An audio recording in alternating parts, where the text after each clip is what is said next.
السلام عليكم بنات، كي دايرين؟ نتمنى تكونوا في احسن حال. اليوم ان شاء الله بغيت ندير العسل، وقلت علاش ما نصورش على كل واحد عنده طريقته والسر من الاسرار اللي تنجحوا. انا نقول لكم هذا العسل دائما هو اللي ديما تندير، ديما معتمده.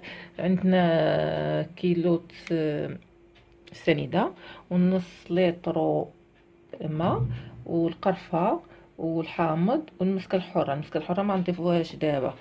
داك باروسكي وناس сегодня будем готовить что это мёд домашний. Нам должна быть сахар 1 килограмм, лимон. И вот это я не знаю как по-русски, вот это я не знаю пока как по-русски. Ну, когда я буду знать, я буду сказать. И сколько вода. Так, у нас вода пол-литр. Так, ناخدو السكر ديالنا. الكوكوط لي انا كنديروش كيلو، لكن الكوكوط عندي صغيره، خاص ندير كيلو بكيلو باش يبقى عندي تقريبا تيبقى عندي عام. دير اللي بغا يدير المعسلات، اللي بغا يدير بزاف الحوايج تيديرهم. تنضيفو نصف لتر صافي، نحركو. تقدروا ديروا فيه اتاي اللي عزيز عليه كحل. العسل كحل يدير اتاي، يدير شاشيه ديال اتاي. كاين اللي عزيز عليه الهيل يدير الهيل، كل واحد شنو عزيز عليه.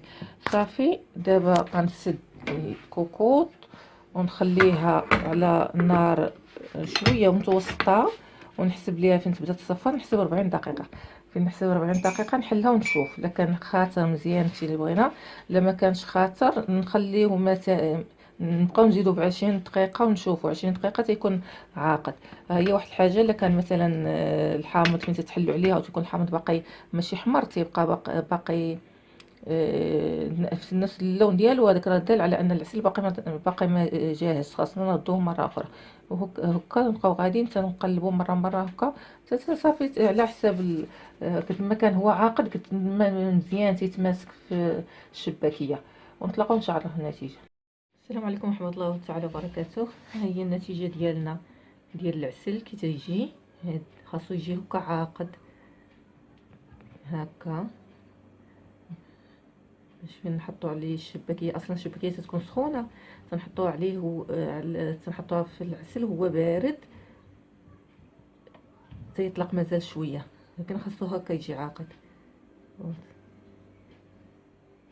وبالصحه والراحه اللي ان شاء الله، وعواشر مباركه.